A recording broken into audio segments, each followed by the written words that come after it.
Hello বন্ধুরা, আমরা চলেছি সুন্দরবনের উদ্দেশ্যে। এই 2-3 দিন আমরা সুন্দরবনের জলে জঙ্গলে ঘুরে বেড়াবো, ভালো ভালো খাবার খাবো আর খুব মজা করব। তারই কিছু মুহূর্তের ছবি আপনাদের কাছে তুলে ধরার চেষ্টা করেছি। আর আপনারা দেখছেন আমার চ্যানেল মেঘবালিকার ইচ্ছে ডানা। 24শে ডিসেম্বর রাত 11টায় মেদিনীপুর থেকে আমরা বাসে করে সুন্দরবনের উদ্দেশ্যে রওনা দিয়ে ভোর 5টা নাগাদ গদখালিতে এসে পৌঁছাই।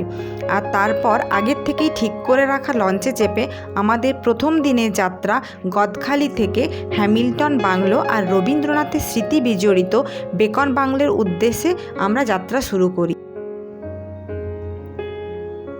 এই যে আমরা এখন লঞ্চে উঠে পড়েছি আর যে যার মতো করে বসার জন্য ব্যস্ত হয়ে পড়েছি। আর হ্যাঁ, আমরা মানে আমি, আমার হাজবেন্ড, বড় জামাইবাবু, তার ফ্যামিলি, আমার জেঠিমা, ছোড়দার ফ্যামিলি, ছোড়দির ফ্যামিলি, এই ট্যুরটা আমরা জয়েন করেছিলাম। যাই হোক, এই দুদিন আমরা কিভাবে এনজয় করে কাটালাম তারই কিছু মুহূর্তের ছবি থাকবে আপনাদের জন্য।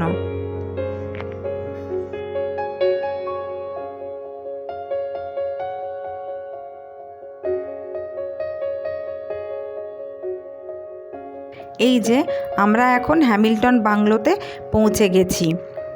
বাংলোটি মোটামুটিভাবে সুন্দর, কিন্তু এই বাংলোটির সামনে এই যে পুকুরটি দেখছেন, এর চেহারা আর জলের রং মানে কি বলবো, মানে আমাদের এটা দেখে সবার মন একটু খারাপই হলো। যাই হোক, কি আর করা যাবে, নাহলে বাংলোটি মোটামুটিভাবে সুন্দর। এই যে আমরা এখন পৌঁছে গেছি বেকন বাংলোতে। এই বাংলোতে ঢুকতে গেলে পার হেড 5 টাকা করে টিকিট কাটতে হয়। আমরাও টিকিট কেটেছি, এরপরে আমরা ভেতরে ঢুকছি।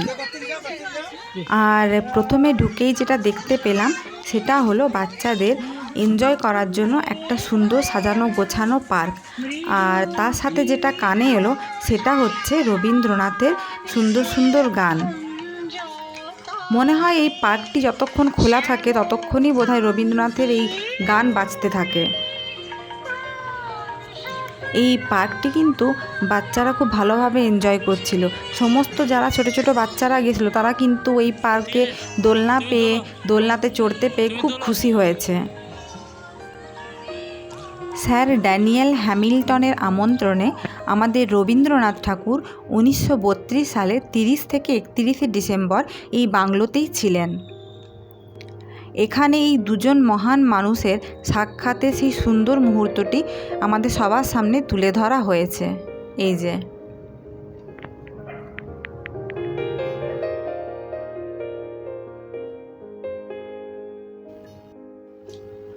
এরপর সবার দেখে আমারও একটু ইচ্ছে হচ্ছিল আমিও একটু ফটো তুলি।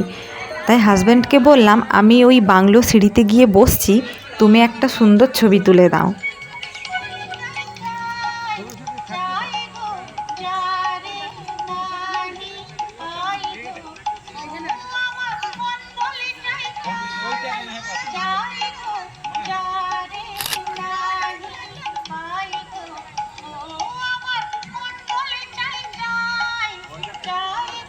এতক্ষণ পর্যন্ত তো ভিডিওগুলো আমার হাজব্যান্ডই করছিল। এবার আমারও ইচ্ছে হলো আমিও একটু ভিডিও করি। সেই জন্য এই বাংলোর চারদিকটাতে ঘুরে ঘুরে আমি একটু নিজে হাতে ভিডিও করছিলাম।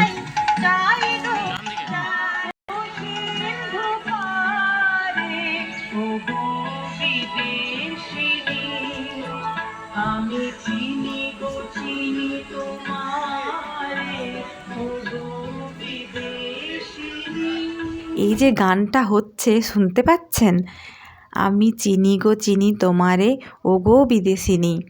এই গানটা সেদিনে সকালে যখন ঘুরছিলাম কী যে ভালো লাগছিল, সত্যি বলতে সেদিনে সকালে এক আলাদা অন্য মাত্রা এনে দিয়েছিল।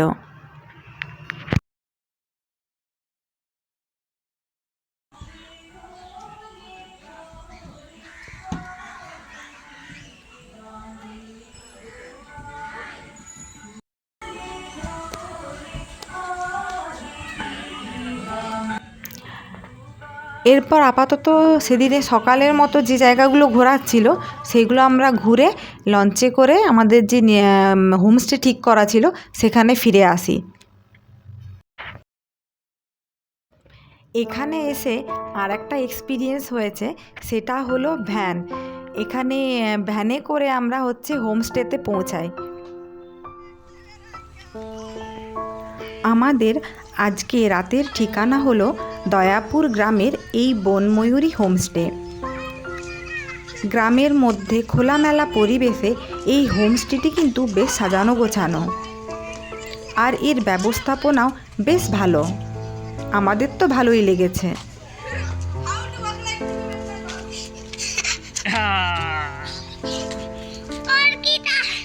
যাও যাও যাও যাও মনির সাথে যাও। দাদাকে বললাম, দাদা সকালে করে দেবে।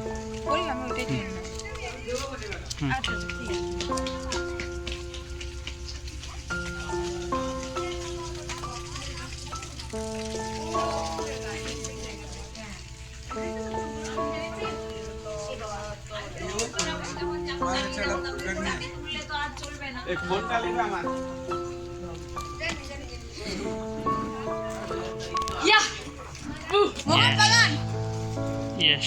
জয় মোহনবাগান।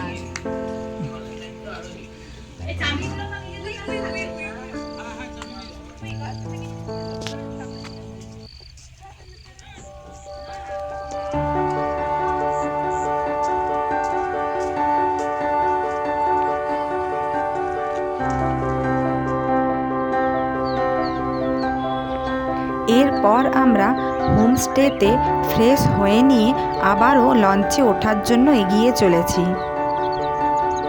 একে একে এই যে টুকটুক করে লঞ্চে উঠছি দুপুরের খাওয়ার জন্য। আর হ্যাঁ, নদী বক্ষে লঞ্চের মধ্যে প্রাকৃতিক দৃশ্য, বিভিন্ন পাখির ডাক, এগুলো শুনতে শুনতে দুপুরের খাবার খাওয়ার অভিজ্ঞতাও ছিল বেশ অন্যরকম। দুপুরের মেনুতে ছিল ভাত, ডাল, বেগুন ভাজা, দই কাতলা, চিকেন, চাটনি আর পাঁপড়। সুন্দরবন, সুন্দরী গাছের নাম অনুসারে নাম হয়েছে সুন্দরবন। সত্যিই খুব সুন্দর।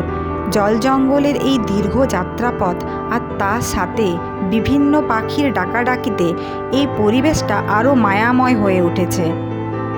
এই জলযাত্রায় আমরা অনেক বন্য প্রাণী, আবার অনেক নাম না জানা পাখি আর সুন্দরবনের সেই সব বিশেষ বিশেষ প্রাণীদেরও দেখা পেয়েছি। এই দেখুন,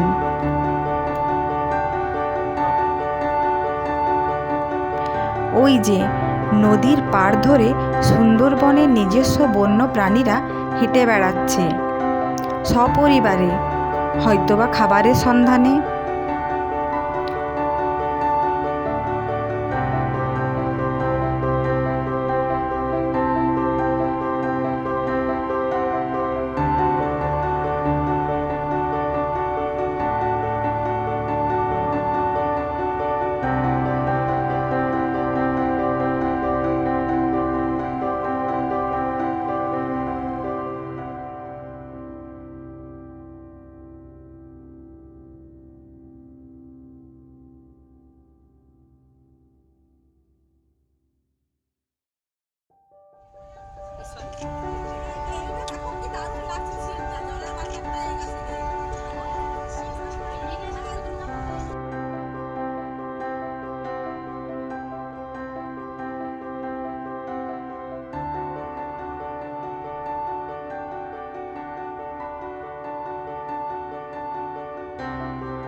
ময়ূর বাবা রে, মদনটা।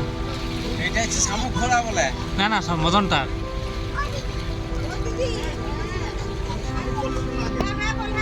মদনটা মদনটা হ্যাঁ, মদনটা। আর সেই দেখো হনুমান নেটে হ্যাঁ কি বিশাল বড়, এই পাশেরটা কিছু বাঘ দেখা দেখাচ্ছে না? এটা সেই গরুর পাখির মতো। সেই পাশেরটা বাঘ দেখা দেখাচ্ছিল নাকি কি জানি না। হ্যাঁ বাহ, আর ওই যে এত পেরিফেরিতে বাঘ। এদের লেজগুলো কি এরকমই নাকি লেজে রোগ লেগে গেছে? এটা অন্য প্রজাতি ওঠে।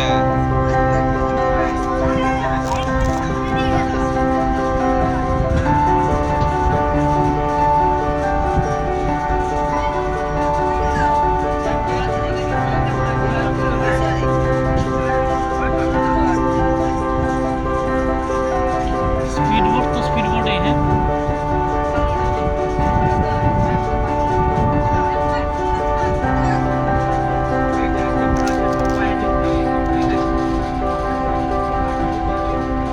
स्पीड देखे जाओ। Dissolve in water. Mud. ওই যে mud দেখো না ওই। और को সুন্দরবনের বিস্তীর্ণ এই জলরাশির বুকে ভাসতে ভাসতে বোঝার কোনো উপায়ই নেই যে আমরা কোনো নদীতে আছি নাকি সমুদ্রে। যতদূর চোখ যায় শুধুই জল আর জল। Factories, vehicles, blasting trackers, all of this, none of this. ঠিক আছে, যেটা দেখছো এখানে।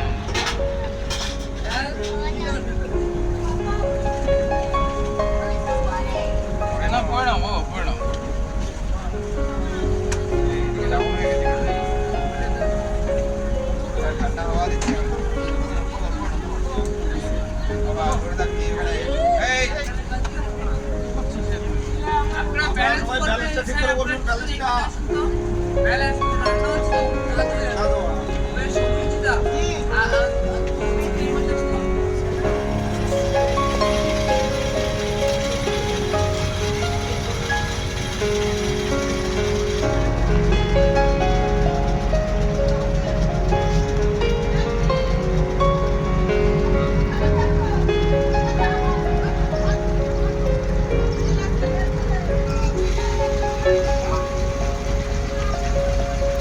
এটি একটি ছোটোখাটো খাঁড়ি।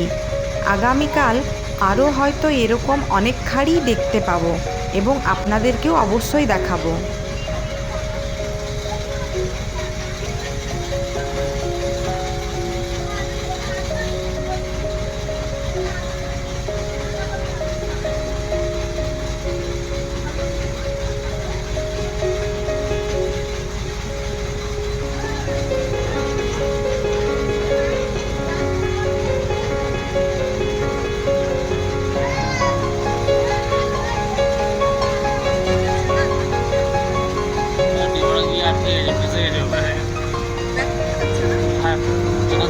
আটকে রয়ে গেছে দেখছি।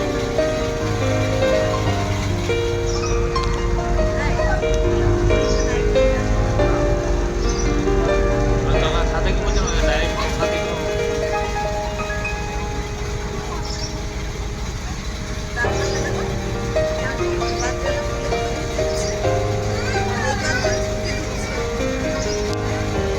একই জায়গায় তো আটকে থাকবে না, তো একই জায়গায় তো আটকে থাকে না।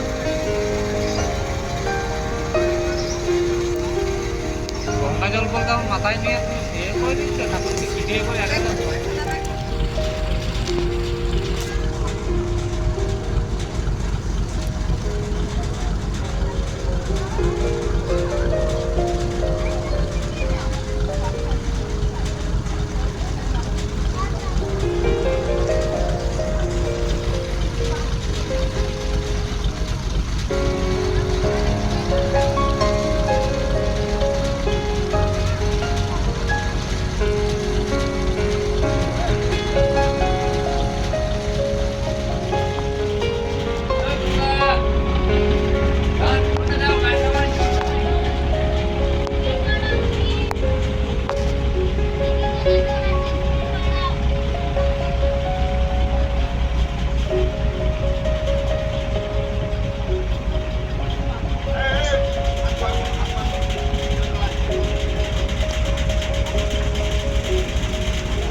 এভাবেই আমরা আজকের মতো সান্ধ্যকালীন ভ্রমণ শেষ করে আবারও হোমস্টেতে ফিরে আসি। রাত্রেবেলায় আমাদের জন্য ছিল এক বিশেষ আয়োজন, যা আমাদের এই সুন্দরবন ট্রিপটাকে আরও আনন্দে ভরিয়ে দিয়েছিল।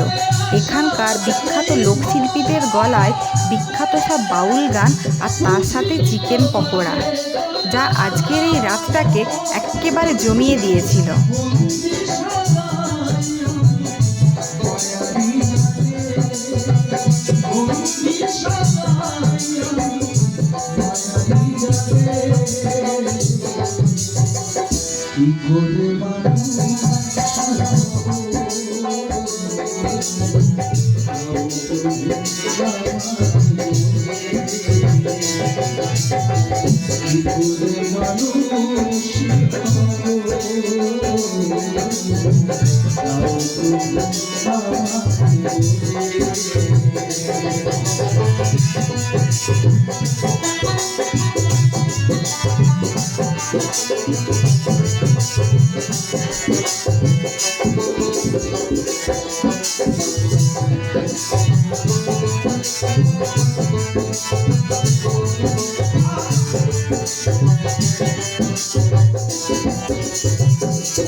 এই গানটি গেয়েছে এখানকার বাউল শিল্পী প্রহ্লাদ মণ্ডল।